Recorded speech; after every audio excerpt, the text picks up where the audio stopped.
Үчүнчү дүйнөлүк көчмөндөр оюндары кемчиликсиз өтүшү керек. Бул туурасында биринчи вице-премьер-министр Кубатбек Боронов дүйнөлүк көчмөндөр оюндары өтө турган жайларга барып, даярдыктын деңгээлин жеринде текшерген соң айтты. Боронов белгилегендей, алдыдагы мелдеште буга чейин кеткен кемчиликтер жоюлуп, бардык жагдай эске алынат. Ысык көлдө өткөн көчмө жыйындан кабарчыбыз айтып берет. Кубатбек Боронов оюндар өтүүчү жайлар менен таанышууну Чолпон Атадагы ат майдандан баштады. Биринчи вице-премьер-министр майдандагы оңдоого тийиш болгон ар бир жагдайды карап чыкты. Мында ат чабышты тасмага тартуучу студиянын программалык камсыздоо системасы иштен чыкканы белгилүү болду. Бул жерде бир аппараттар бузулуп, анча-мынча нерсе болуптур. Бир ремонт 500 000 сомдук ремонт керек. Кубатбек Боронов бир сааттай унаа токтотуучу жай, аттар чуркоочу жол жана башка майдандагы ар бир объектини көрүп, майда кемчиликтерди тез арада жоюу тапшырмасын берди. Биринчи вице-премьер-министр баштаган курам андан ары Кырчын жайлоосуна алып баруучу кошумча жолдун курулушу жүрүп жаткан жерге барды. Өткөн жол коюнда Капчыгайдын кире беришинде унаа тыгындары болуп, көпчүлүк көрүүчүлөр убагында жайлоого жете албай калышкан. Бул ирет андай ыңгайсыздык жаратпоо максатында Кырчынга алып баруучу жол кеңейтилип, Григорий Капчыгай аркылуу баруучу жаңы жол салынууда. Соң жолдон баштап, Семеновка айылынан баштап туруп, ушул жерге келгенге чейин кеңейтилип атат азыр.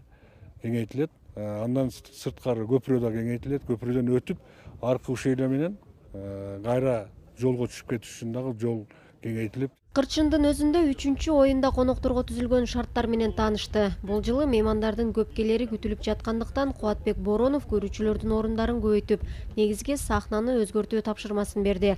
Өзгөчө көңүл ыңгайлуулукка бөлүнүп, кошумча электр мамылары, био ажатканалар орнотулат. Сметасын чыгарганбыз.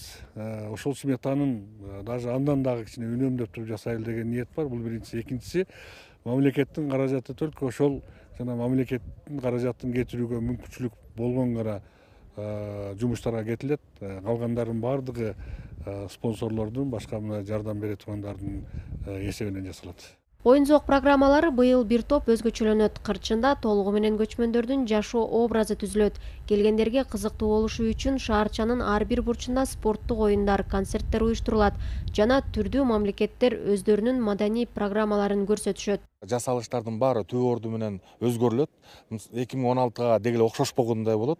Анан келе турган мамлекеттерден ошо биздин репетициябызга катышып, ошол байыркы 18-9 жылдарда кимдер жашаган болсо кыргыз каганаты менен ошол мамлекеттерден өздөрү качат, өздөрүнүн тилдеринде ырдашат, өздөрүнүн тилинде аткарышат.